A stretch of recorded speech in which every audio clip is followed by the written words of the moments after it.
तरल पदार्थों के यांत्रिक गुणों का सिद्धांत एक बेहद दिलचस्प विषय है। जब हम तरल पदार्थों की बात करते हैं, तो हमें उनके व्यवहार को समझने के लिए कुछ मूलभूत सिद्धांतों पर ध्यान देना होता है। सबसे पहले हमें यह समझना होगा कि तरल पदार्थों की संरचना कैसे होती है। तरल पदार्थों में अणु एक दूसरे के करीब होते हैं, लेकिन वे स्वतंत्र रूप से गतिशील होते हैं। यही कारण है कि तरल पदार्थों का आकार उनके कंटेनर के अनुसार बदलता है। अब जब हम तरल पदार्थों के यांत्रिक गुणों की बात करते हैं, तो हमें वायुमंडलीय दबाव, घनत्व और तापमान जैसे कारकों पर ध्यान देना चाहिए।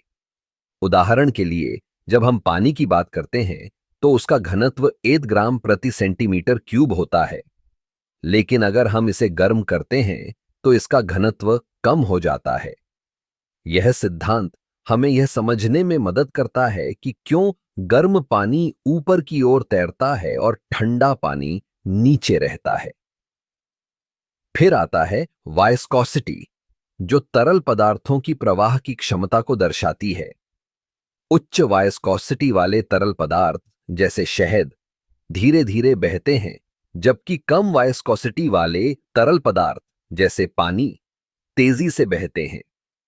यह गुण विभिन्न उद्योगों में महत्वपूर्ण है, जैसे कि खाद्य प्रसंस्करण और पेट्रोलियम उद्योग।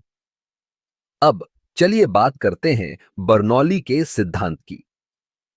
यह सिद्धांत बताता है कि जब तरल पदार्थ की गति बढ़ती है, तो उसका दबाव कम होता है। इसका उपयोग हम हवाई जहाजों के पंखों के डिजाइन में करते हैं। जब विमान उड़ता है, तो पंखों के ऊपर का दबाव कम होता है, जिससे विमान ऊपर उठता है।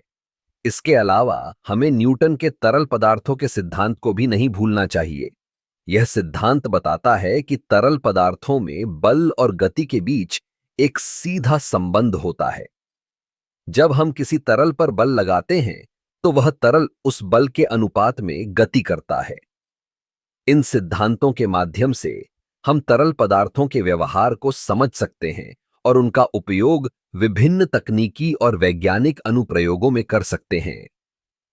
चाहे वह इंजीनियरिंग हो या चिकित्सा, तरल पदार्थों के गुणों का ज्ञान हमारे लिए अनिवार्य है।